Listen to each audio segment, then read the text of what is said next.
Estamos apresentando Enigmas Rasgando o Verbo, com Cris de Pascoal e Kátia de Galho. Produção técnica Mauro Dom Pedro. Olá pessoal, bem-vindos à Rádio Excel, a rádio da consciência livre. Você está entrando no programa onde o normal é ser diferente. O normal é ser paranormal. Tudo bem, Cris? Tudo bem, Kátia Gaia? A honra enorme estar com você e mais nesse rasgando o verbo, né, Kátia Gaia? É verdade. Vamos também cumprimentar os nossos internautas. É verdade. Porque eles sempre nos apoiam, né? E a gente tem recebido muitos elogios também nos programas. E a gente só agradece, porque é para eles que a gente faz os programas, né, Kátia? Com certeza. E para a gente é uma satisfação imensa contribuir com conhecimento e dando base para novas pesquisas para vocês. E uma honra estar aqui neste instante contigo também, Cris. A honra toda minha, Kátia. Você sabe que você é minha companheira, você é minha capitã mora aí da nossa nave, né? É isso Bem, aí. Kátia Gaia, hoje nós vamos falar das pesquisas científicas que abordam possessão. Muito interessante esse tema, né? Muito. E eu tenho certeza que as pessoas vão ter uma clareza, uma nova visão sobre isto.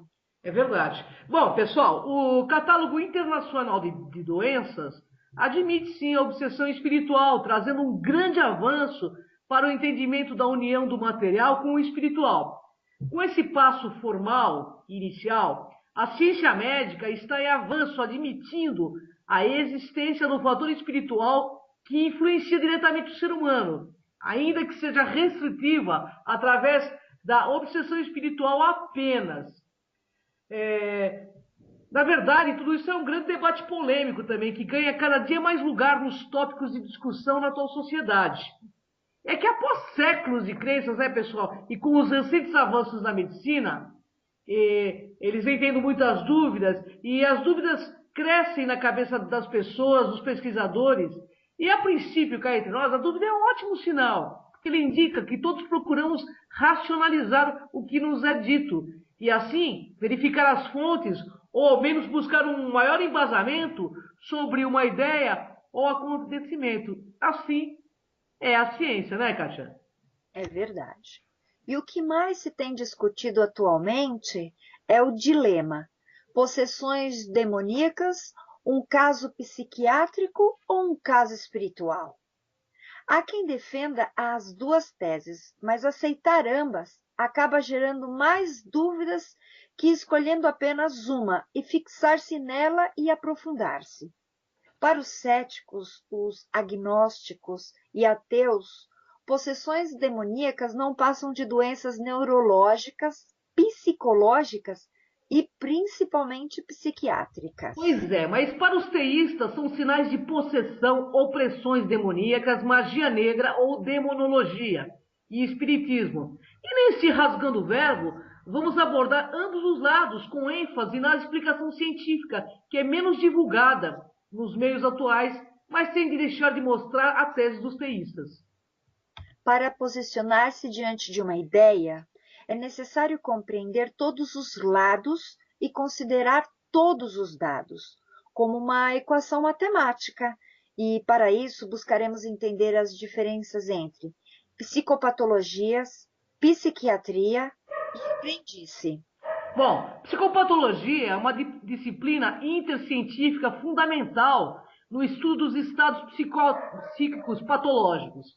É considerado, a nível teórico e clínico, o coração da psiquiatria. É um campo do saber, um conjunto de discursos com variados objetos, métodos e questões.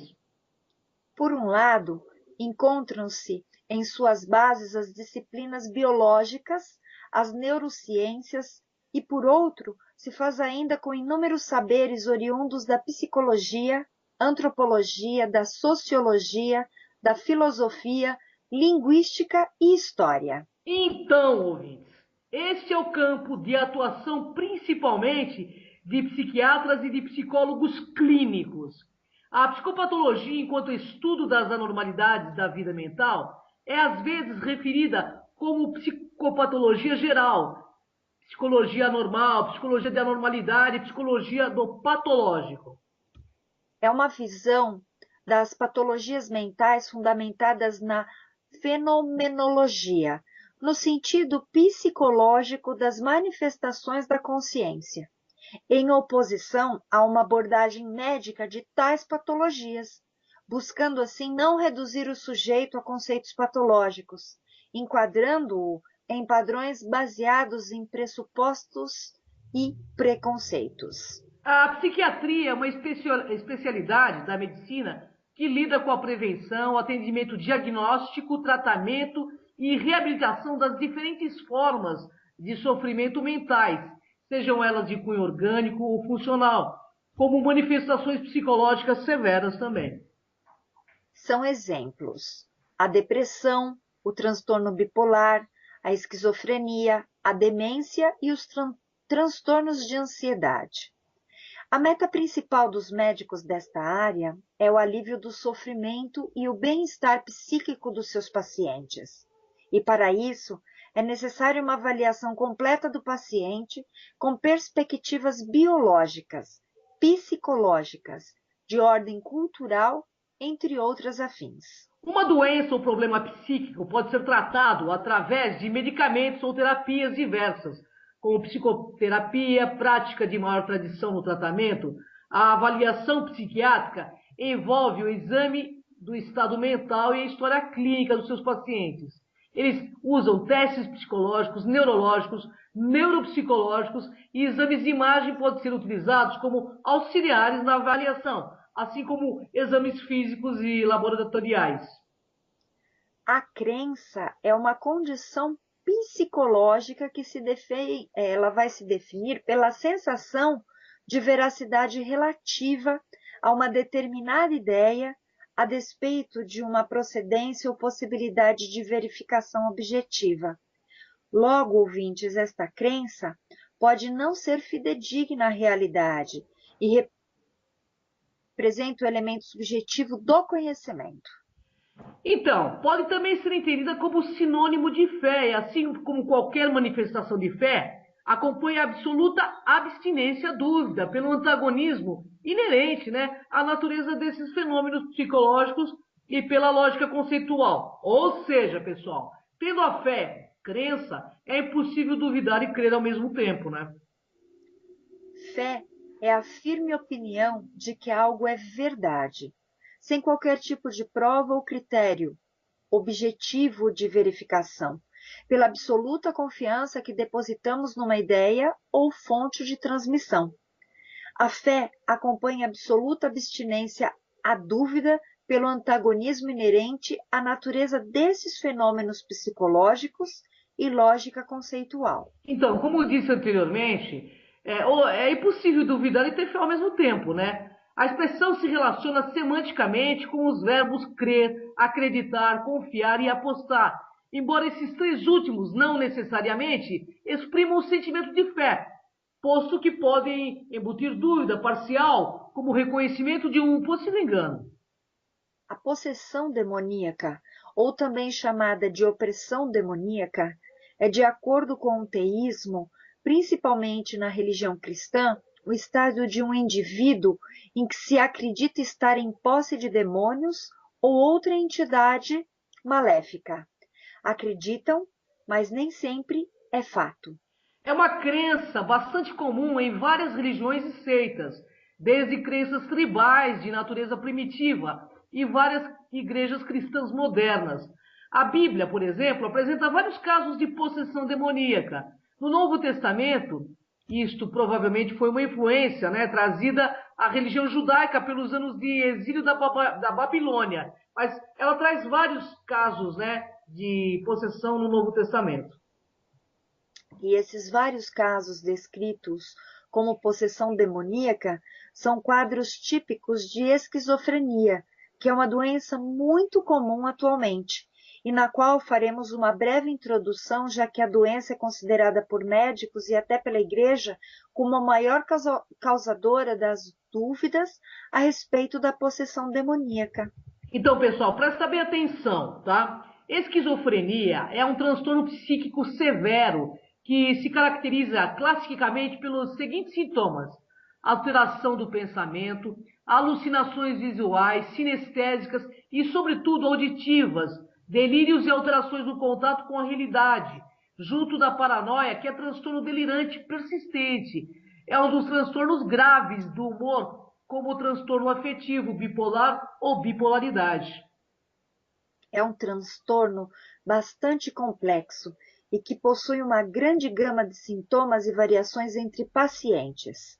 Sabe-se que é uma doença que atinge qualquer grupo de indivíduos sem restrições e atinge aproximadamente 1% da população mundial em mesma proporção nos homens e mulheres e se manifesta na faixa dos 15 aos 25 anos. Então, pessoal, atualmente existe uma classificação de 5 tipos para esquizofrenia. No entanto, falaremos de apenas 2 tipos nos quais as possessões são mais confundidas. Esquizofrenia paranoide é a forma mais fácil de diagnosticar, pois os sintomas são mais concretos e distinguíveis. O quadro clínico é dominado por um delírio paranoide relativamente bem organizado. Os doentes com esquizofrenia paranoide são desconfiados, reservados e podendo ter comportamentos agressivos. A esquizofrenia desorganizada é o tipo em que os sintomas afetivos e as alterações dos pensamentos são predominantes. As ideias delirantes, embora presentes, não são organizadas. E em alguns doentes, pode ocorrer uma irritabilidade marcada associada a comportamentos agressivos. Existe um contato muito pobre com a realidade. Há muita paranoia e alucinações. Pois é, mas no entanto, modernamente foi demonstrado que a possessão não passa de um efeito oriundo de distúrbios da natureza psicológica, como por exemplo, a histeria. Consegue-se pela hipnose simular, olha só, e reproduzir artificialmente todas as características de todos os tipos de possessão possíveis. Hoje também é possível fazer o sensitivo representar com realismo o papel de possessão do demônio, de alguma pessoa falecida e até mesmo o papel de uma pessoa viva e conhecida, ou em casos mais raros, personalização de animais, agindo como cães ou gatos, lobos e etc. Então questionamos, o que diz a Bíblia a respeito da possessão do demônio ou da possessão demoníaca, né? Bem, a Bíblia dá alguns exemplos de pessoas sendo possuídas ou influenciadas por demônios. Nesses relatos podemos encontrar alguns sintomas de influência demoníaca e também ter entendimento de como um demônio possui alguém. Em algumas dessas passagens, a possessão demoníaca causa enfermidade física, como inaptidão para falar, sintomas de epilepsia, cegueiras, doenças como a lepra, o comportamento agressivo, profanação e automutilação, o conhecimento de coisas que antes não se sabia ou até incrível capacidade de persuasão, crises de humor como depressão, apatia, estupidez e, em alguns casos, a capacidade de falar em outros idiomas e dialetos. A questão é, o que a ciência em geral diz a respeito das possessões, né? O que ela diz na realidade? A resposta da ciência é que, além das doenças citadas preencherem várias lacunas no quesito sintoma da possessão e assemelhar-se com os sintomas de doenças mentais, como, por exemplo, enfermidade física, é fato que o estado psicológico de uma pessoa afeta na produção de anticorpos e age diretamente no sistema nervoso, que atua no sistema imunodefensivo. Dessa forma, uma pessoa com depressão ou qualquer outra doença psicológica ou mental terá propensão a ter outras doenças, devido à fragilização do sistema imunobiológico. E também provoca inaptidão para falar. Doenças neurológicas como a epilepsia são doenças que geralmente, quando não lesionam os músculos, as convulsões causadas pelas crises epiléticas podem causar dano no sistema nervoso central e causar a inaptidão para a fala. E as doenças psicológicas também podem explicar esse evento como não inaptidão, para falar, mas sim recusa de falar, o desânimo, o sono exagerado, a apatia e etc. Então, cegueira, diversas patologias dessas infecções ou até mesmo lesões físicas ou neurológicas podem causá-la, hemorragia cerebral devido a contusão ou traumas. Lepra, como a Kátia já disse, ou atualmente conhecida como hanseníase, doença causada por infecção bacteriana. Atualmente as incidências são raras e mínimas em países desenvolvidos como a França e há tratamento como antibióticos, como o coquetel PQT. Se não descoberta a tempo e não for tratada, a doença pode matar e causar danos permanentes, inclusive cerebrais. Hein? E, no entanto, no período de Cristo e na era medieval, era uma doença acusada como doença espiritual. É óbvio que com os avanços científicos, como a invenção da microscopia, descobriu-se o agente causador da doença, no caso, uma bactéria. O comportamento agressivo explicado por quase todos os transtornos de humor, como depressão, transtorno bipolar, borderline, e além dos casos da esquizofrenia, que apresentam tal sintoma e nos 5 tipos.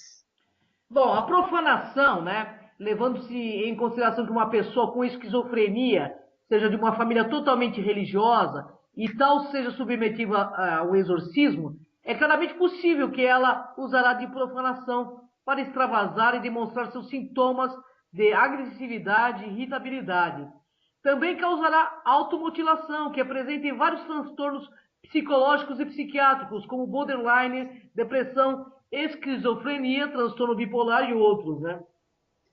Conhecimentos ampliados e dominação de várias línguas, de acordo com observações, os casos onde pacientes utilizam da dominação de várias línguas não é algo completo, é parcialmente, como apenas palavras religiosas, profanações, o que, se não levarmos em conta, se um doente é criado em uma família totalmente rigorosa e religiosa, poderá ser motivo de rebeldia e até usar disso para persuadir. Com as crises de humor, causa provável da bipolaridade, da depressão, da distimia e borderline. Então, para quem não sabe o que é borderline, borderline é uma linha divisória, né? Entre a sanidade e a loucura, entende? Então, uma pessoa que entra no estado de borderline, ela realmente precisa buscar ajuda, né? Porque senão ela enlouquece mesmo. E também a apatia presente no transtorno de personalidade, personalidade dissocial, sociopatia, psicopatia, transtorno bipolar, fobia social e distimia. O misantropismo, que é sinônimo de frustração, decepção, aparece geralmente como sintomas nas mesmas doenças mencionadas anteriormente, principalmente em fobia social e casos de abuso sexual, principalmente na infância, viu? E rasgando o verbo aqui, tudo isto hoje tem um nome que todo mundo define como depressão. Então tem que se tomar muito cuidado, né, gente? Tudo isso que se fala, né, Cris? Com certeza, Kátia, com certeza. Vamos ver o que a ciência nos diz sobre possessão e transes.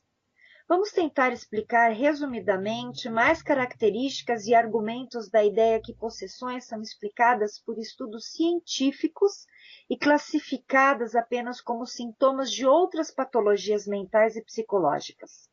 A Classificação Internacional das Doenças rotula sob o código F44.3 o chamado estado de transe de possessão. Trata-se de um transtorno caracterizado por uma perda transitória da consciência da própria identidade, associada a uma conservação perfeita da consciência do meio ambiente. Então, essa é a possessão que a psiquiatria admite, tá, gente? E a psiquiatria inclui, nesse diagnóstico, somente os estados de transe involuntário e não desejados, excluindo aqueles de situações admitidas no contexto cultural ou religioso do sujeito. Estando a pessoa em estado de êxtase, em transe de inspiração, é o caso, por exemplo, do dom de falar em línguas estranhas. Falar línguas estranhas, também chamado como glossolalia, possui um elemento marcante da doutrina pentecostal. Portanto, fortemente cultural, né?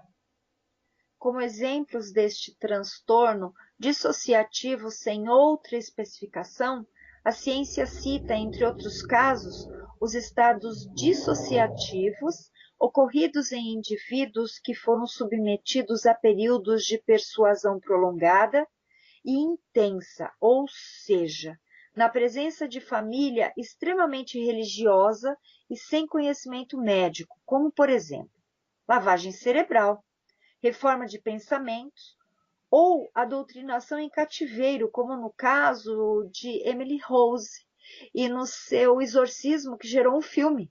Pois é, então, a ciência pesquisou profundamente Emily Rose, né? E aí, em seguida, a ciência fala do transtorno do transe dissociativo, referindo como perturbações isoladas ou episódicas de estado inconsciente, identidade ou memórias inerentes a determinados locais e culturas, subdividindo esse transtorno em dois tipos, transe dissociativo e transe de possessão.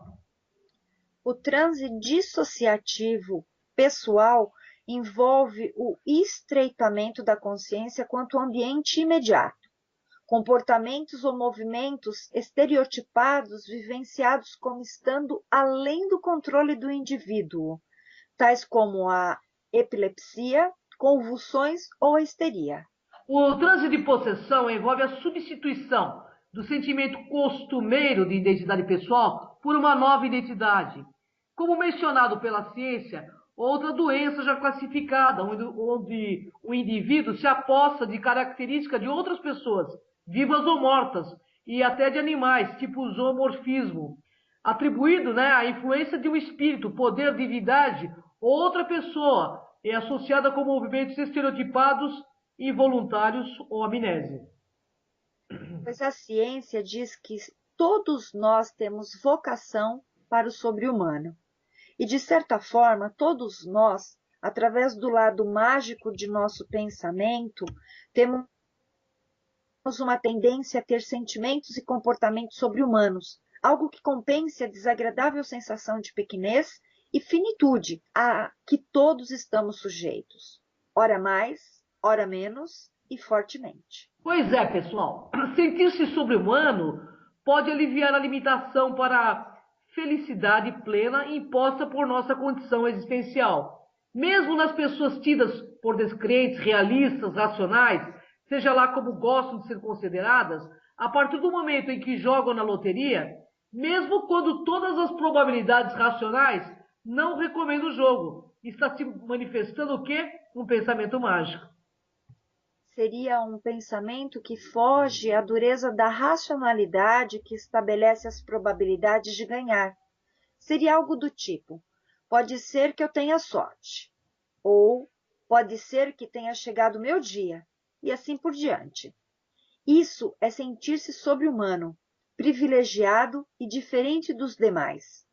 É esse o impulso que a ciência tenta nos explicar, o impulso de compensar o desconhecido com ideias premeditadas e pré-definidas pela sociedade, como o paranormal ou o sobrenatural. Pode ser que a sensação de poder se comunicar com o sobrenatural, de ser escolhido como porta-voz dos espíritos, de ter sensibilidade especial, diferente dos outros, de poder curar, de poder prever ou influir no futuro, nos faça sentir especiais sobre-humanos.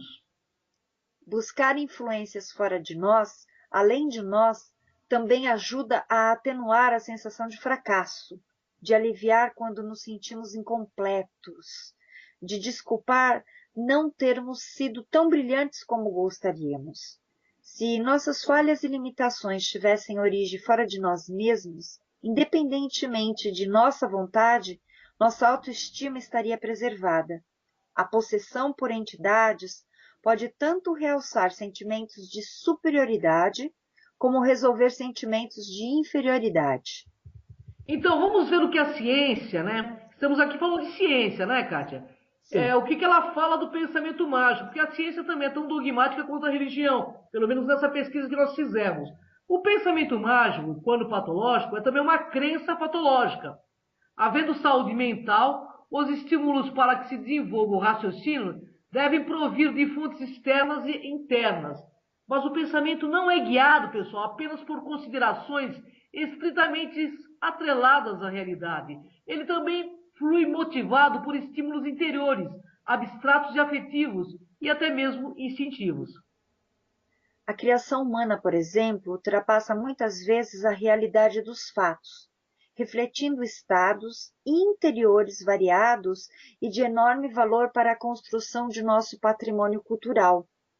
Voltar-se para o mundo interno significa que o pensamento se manifesta sob a forma de devaneios, uma espécie de servidão das ideias às nossas necessidades mais íntimas, aos nossos afetos e paixões. Mas enquanto a saúde mental, entretanto, nossos devaneios são sempre voluntários e reversíveis. Eles devem ser nosso servo e não senhores de nós. E nós devemos ter a liberdade de desenvolvê-los quando queremos e interrompê-los também ao nosso gosto. E em estados mais doentios, pessoal, esses devaneios ou fugas da realidade são emancipados da vontade, são impostas ao indivíduo de forma absoluta e tirânica. Parece tratar-se de um indivíduo que despreza a realidade e vive uma realidade fora que lhe foi imposta involuntariamente, da qual não consegue libertar-se. Nas esquizofrenias, por exemplo, a pessoa ela perde totalmente os limites entre o mágico e o lógico através dos seus delírios. E, de modo geral, qualquer patologia mental capaz de produzir delírios subjuga a lógica, privilegiando morbidamente a mágica. A psiquiatria transcultural, ela se preocupa em saber diferenciar a sugestionabilidade determinada por razões culturais do delírio, ou seja, diferenciar a pessoa que se sente possuída por entidades espirituais durante um culto religioso de um delírio. Então, vocês entenderam, né? No culto, eles admitem que pode haver uma possessão espiritual.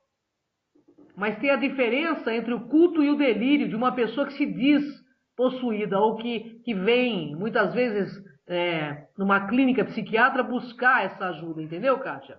Sim, isso acontece muito, né? Acontece muito, em muitos casos, né?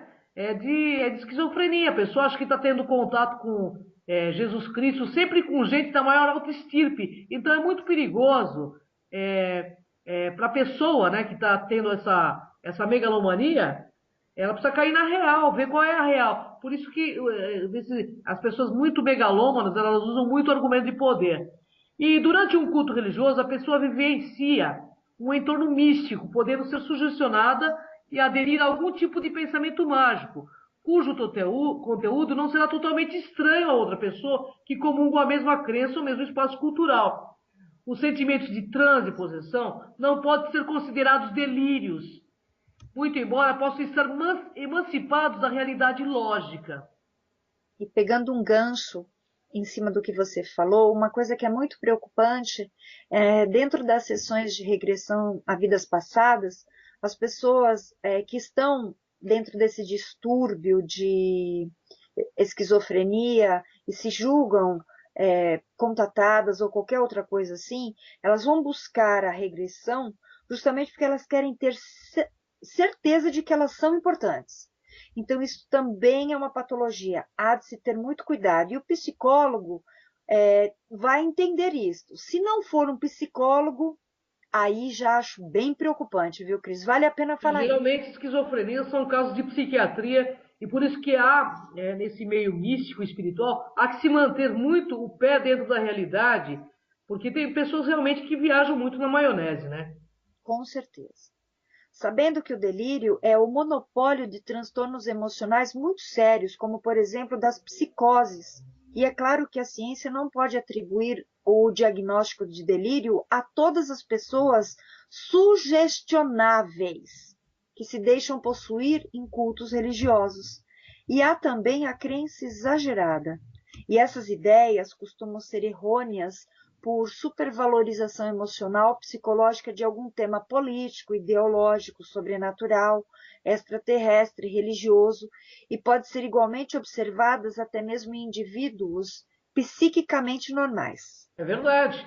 Portanto, é muitíssimo necessário ressaltar que nem toda ideia supervalorizada é forçosamente errônea do ponto de vista lógico e racional, mas é sim supervalorizada. As ideias contidas, por exemplo, nos códigos jurídicos, morais, sociais, religiosos, podem se incluir, sem dúvida, na categoria de ideias supervalorizadas, embora não sejam obrigatoriamente errôneas. Os enamorados, os cientistas, os magistrados, os sacerdotes e afins também cultivam ideias superestimadas afetivamente e respectivamente com respeito ao seu amor, à pesquisa científica, à jurisprudência e aos dogmas que obedecem.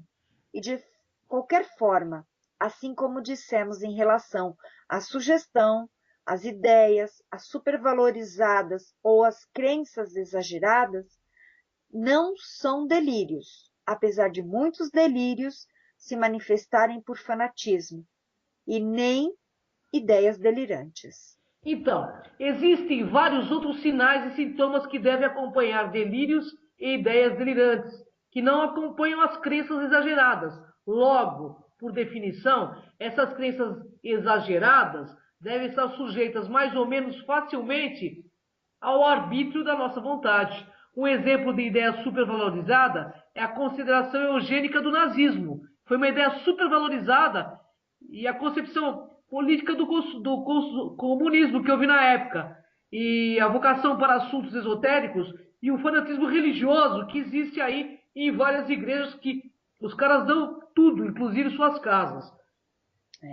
O problema das crenças, das seitas ou das religiões, como vê a ciência, que resvala tanto no ponto de vista filosófico como no ponto de vista psicopatológico, já que a saúde psíquica implica em um trânsito livre entre o conhecimento e a fé, entre a objetividade e a subjetividade, e entre a dúvida e a certeza. É isso aí. Uma das funções fundamentais do ser humano é a sublime capacidade de crer, inclusive como uma das condições da nossa própria sobrevivência e desenvolvimento. A crença será sempre um risco, uma submissão do nosso desconhecido em favor do conhecimento do outro. Será a disponibilidade ou credibilidade de um aceitar a convicção ou o discurso do outro. As seitas que proporcionam uma espécie de controle mental, ou seja, que proporcionam uma contaminação do fanatismo, estariam promovendo algum tipo de sofrimento, de angústia, de perda da liberdade, seja no crente ou nos demais. Supondo o verdadeiro fato das pessoas procurarem apoio religioso proporcionalmente à angústia que as aflige, algumas seitas têm uma clientela garantida pelas mazelas do cotidiano e pelos sofrimentos emocionais ou pela angústia existencial cada vez mais comum em nosso meio. E essas pessoas angustiadas ou que têm alguma fragilidade emocional são as prováveis predispostas a deixarem-se influenciar pelas crenças e seitas esdrúxulas. E não faltam religiões que tentam tornar a vida mais compreensível e suportável, auxiliando as pessoas a se orientarem dentro dos seus contextos problemáticos, recorrendo a toda sorte de demônios e mandigas, enaltecendo a crença do mal-olhado, encosto, etc. O aspecto mórbido ou patológico dessas crenças estão no sofrimento sofrimentos pela falta de esperança, na expectativa frustrada e mesmo protelação de tratamentos médicos necessários. Um dos perigos mais contundentes desses cultos de aflição é tentar alterar para a pessoa o significado de algum sintoma ou de alguma doença, minimizando indevidamente uma depressão grave, uma esquizofrenia, etc. Esses cultos costumam ter um cardápio de especialidades terapêuticas da igreja conforme o dia da semana. As segundas, retirada de encostos. As terças, doenças incuráveis. E assim por diante. Até olhinho eles vendem, né? Cientificamente, né, pessoal? Entretanto, não podemos considerar uma religião ou seita patológica, ainda que seja demasiadamente esdrúxula em seus cultos e liturgias. Trata-se de uma questão lógica, pois a patologia é um atributo das pessoas e não das associações, seitas e etc. No entanto, podemos dizer que existem algumas seitas ou religiões patogênicas, ou seja, capazes de desencadear ou agravar quadros psicopatológicos em pessoas predispostas ou circunstancialmente vulneráveis. Concluindo, independente de qual sua religião, ou quais são os seus deuses, ou se você não crê em nada, ou crê, mas defende as suas ideias pessoalmente, o que nós estamos falando aqui vem apenas para tentar balancear as ideias de possessão e quais são as explicações reais ou não que a ciência tem para te oferecer. Ouvir os dois lados é sempre bom, e se não for capaz de mudar as suas ideias ou conceitos, só trará benefícios, como, por exemplo, exclusão da dúvida e o fortalecimento da fé. O Espiritismo diz que das questões mais dolorosas de difícil solução para os espíritos benfeitores é a obsessão devido aos seguintes motivos. A humanidade favorece o aumento de seus próprios erros, facilitando a atividade obsessora, e afirma ainda que a maior porcentagem de alienações do mundo terreno ainda é fruto das forças obsessoras, favorecidas pelo descaso moral do próprio homem. E a maioria das alienações de ordem mental se originam no desequilíbrio da própria alma em manter-se em padrões morais baixos. Toda alma desequilibrada é presa fácil para os desencarnados viciosos e vingativos.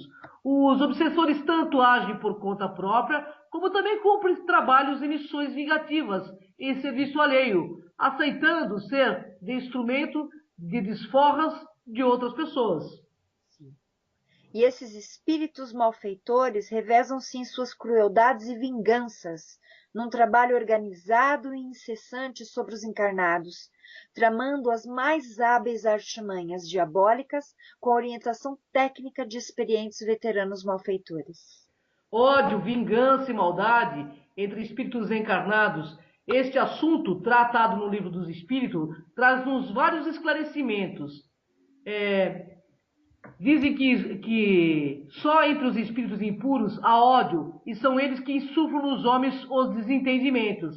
Afirma que depois da morte, aqueles a quem fizemos mal neste mundo, se são bons, eles nos perdoam, segundo o nosso arrependimento.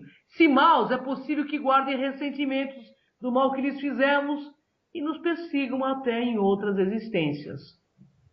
Outro aspecto interessante é o que pensam de nós os espíritos que nos cercam e observam.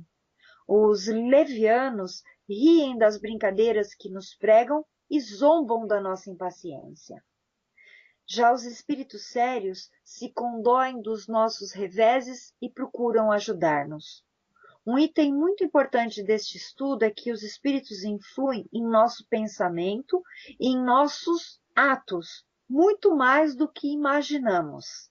Dizem eles que influem a tal ponto que, de ordinário, são eles que nos dirigem, por meio da semelhança de padrões de pensamentos, sentimentos e ações que temos com eles. Então a lei é essa, né?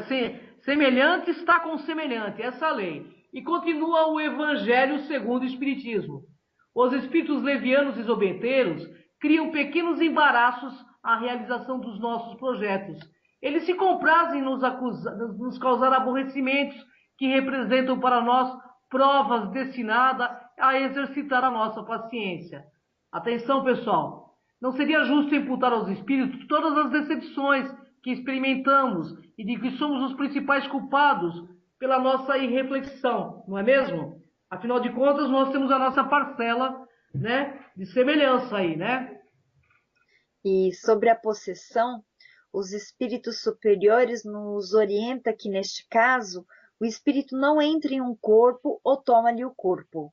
O encarnado é sempre quem atua conforme quer sobre seu corpo.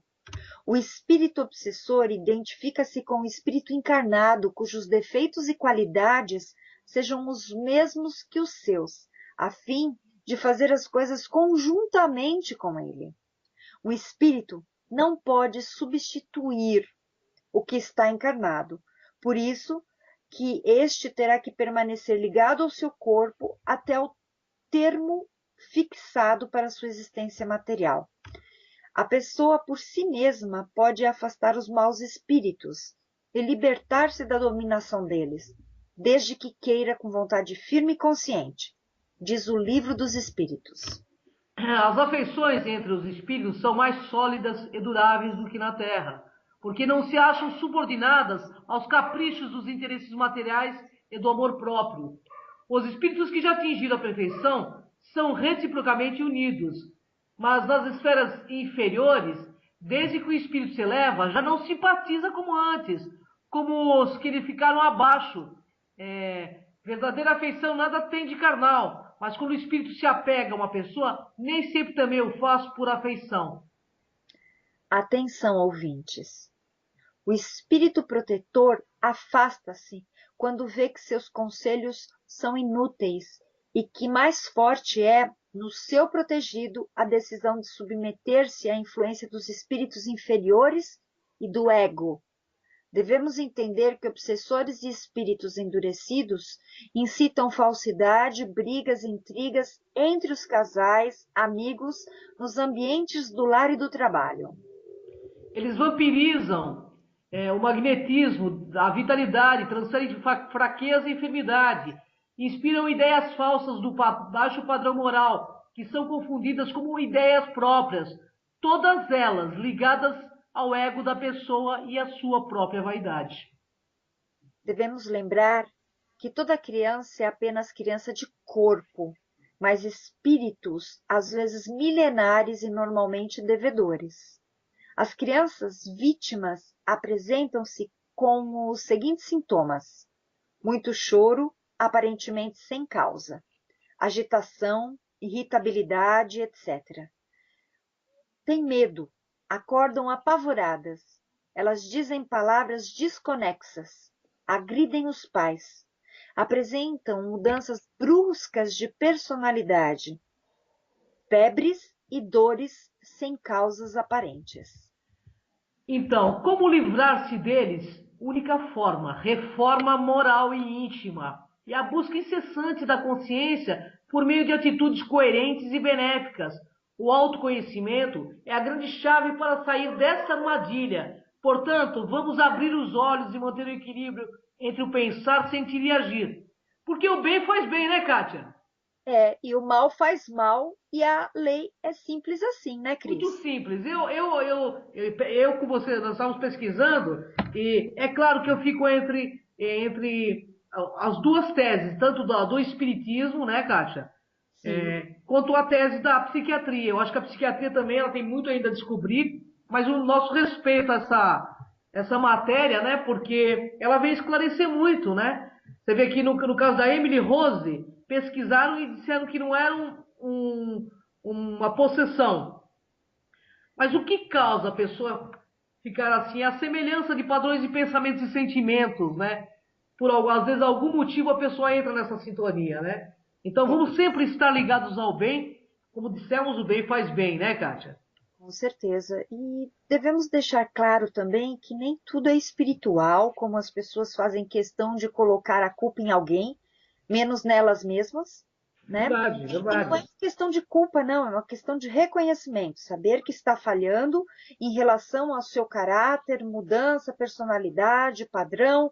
Então, assim, o autoconhecimento serve para isso, para você se melhorar e não ficar procurando encostos onde não tem, ou até desculpas onde você não precisa dar. Você precisa melhorar. É isso aí, Kátia Gaia. E eu gostaria que você passasse os nossos contatos, Kátia, para a gente ir encerrando esse Rasgando o Verbo, que foi muito, muito esclarecedor para todos nós, né?